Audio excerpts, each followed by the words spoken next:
Tell me the truth, Tara. Did you do something to him? You were the last one with him. I already told you what happened. No, you avoided it. I didn't do anything to your husband. Then why does it feel like you did? Grief is not always soft. It doesn't always come with tears and silence and folded hands. Sometimes it comes with eyes that have stopped trusting. Sometimes it comes dressed in black, standing 3 feet away from you, asking the question you were hoping nobody would ask. Kemi is not being cruel. She is being honest. And right now, that is far more dangerous. Kemi, I need space. Distance is louder than shouting. You can argue with words, you can respond to anger, but silence just sits there. Heavy, immovable, saying everything neither of them can say out loud. Tara watches her and doesn't argue, because some doors you have to let close on their own. That's the wife? Yes. And the friend?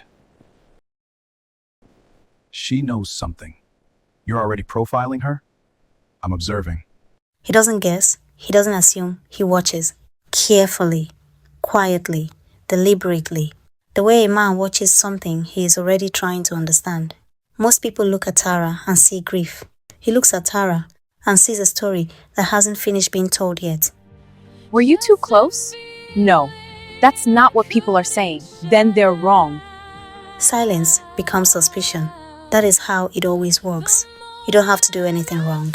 You just have to be nearby when something goes wrong. And suddenly, your name is in mouths that don't know you. Your face is in conversations you were never invited into. She keeps walking because stopping means engaging. And engaging means explaining. And she's not ready to explain anything to anyone. There's an interaction. With what? His medication, something interfered. That's not accidental. Now it's a case, not a tragedy, not an accident. A case. And cases have evidence. Cases have timelines. Cases have suspects. Dipo looks at the results on that screen, and the part of him that was grieving quietly steps aside because something else has taken over now. Something colder. Something focused. You're still here. I work here. That's not what I meant. You don't go home either. I don't feel like it. You're nervous. I'm tired. You hide behind that. And you hide behind questions. Did you care about him? Yes. How much? Yet enough to still be here. This is not comfort. Neither of them is here to make the other feel better. There are no soft words, no warm reassurances. Just two people sitting in the same space. Each carries something they haven't said out loud. He asks questions like a man looking for cracks. She answers like a woman who has spent years, making sure there are none to find. But tension has its own language. And right now, it is speaking very clearly. I didn't mean for this. Some guilt hides better than grief. Grief announces itself. It shows up on your face, in your voice, in the way you move through a room. But guilt? Guilt is quieter. It sits inside you like something swallowed. It watches you from the inside. She starts to speak, then stops, then let it sit. Because some things, once said out loud, cannot be taken back. Kemi, I think it's better we don't see each other for now. Kemi, I just need distance.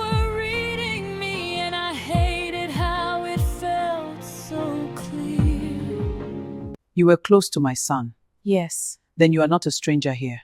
You shouldn't be alone at a time like this. Mother, this is not necessary. It is. She has her own place. She's not in a state to be alone. I think she feels unsafe because of rumors. This is temporary. I don't want to be a burden. You are not. Just for a few days. This is how it begins. Not with a grand decision. Not with a choice she made deliberately. Just pressure. The gentle, suffocating kind. The kind that comes wrapped in concern and traditional fabric. And a voice that says, you are not a burden.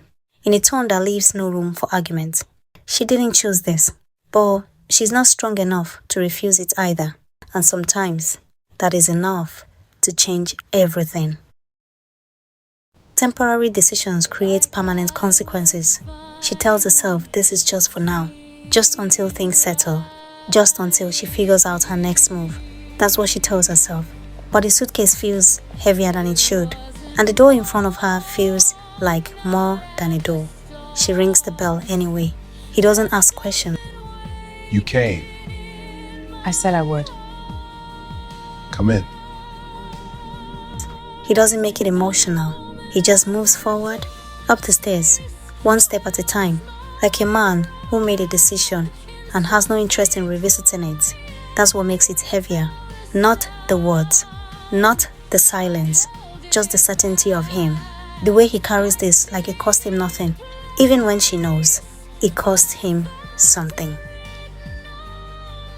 It's not much, but it's quiet. That's enough. She doesn't need comfort. She stopped expecting that a long time ago. She just needs somewhere her thoughts won't be louder than her breathing. A room that isn't soaked in memories. A ceiling she hasn't cried at before. He opens the door, steps aside, and for a moment she just stands there because quiet is something she forgot she was allowed to have. You prepared this. I wasn't sure what you'd need. You didn't have to think about it that much. I prefer to. He plans things, controls things, moves through the world like a man who doesn't leave anything to chance. He thought about what she would need before she even arrived, before she even asked. But this is not something he can plan his way out of. This is not something he can fix. And somewhere underneath all that control, he knows it. I don't want to be a problem. You're not. That's easy to say. I don't say things I don't mean. That's the difference. Other people speak to fill silence, to smooth things over, to make themselves feel better about a situation. They don't know how to hold. He doesn't do that. He waits, he chooses. And when he speaks, you feel it. How long can I stay? As long as you need. That's not a real answer. It's the only one I have. She asks for limits, because limits feel safe. Limits mean she knows where the edges are. Limits mean she cannot accidentally go too far. He gives her space instead, open, undefined, uncontrolled. And for a woman who has spent years knowing exactly how much of herself to give, that is the most unsettling thing he could have offered. There's water in the kitchen if you need anything. Okay, Try to rest. I'll try. Neither of them says what they're thinking, but it's already there. In the way he pauses before leaving, in the way she watches him go, in the space between try to rest, and everything that sentence was carrying underneath it. The door stays slightly open. Whether that means something, neither of them is ready to find out. This is not home. She knows that. She is not pretending otherwise. But it is the first place in weeks where the air doesn't feel like it's pressing in on her. The first place where nobody is watching her face, looking for evidence. She exhales, slowly, like she has been holding that breath for a very long time. The room is quiet, and for tonight, that is enough. This wasn't an accident. I know, How? because Kemi once asked me something. What did she ask? About mixing drugs and blood pressure medication. The truth doesn't arrive loudly. It doesn't burst through the door with accusations. It doesn't announce itself. It slips in quietly, dressed in ordinary words. A question someone asked once, a conversation that seemed harmless at the time.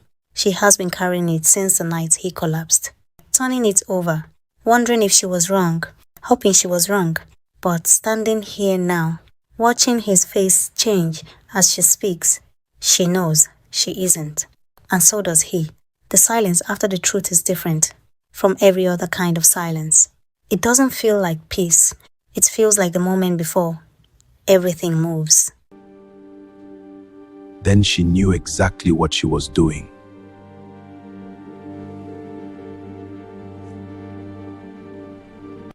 I was standing in a room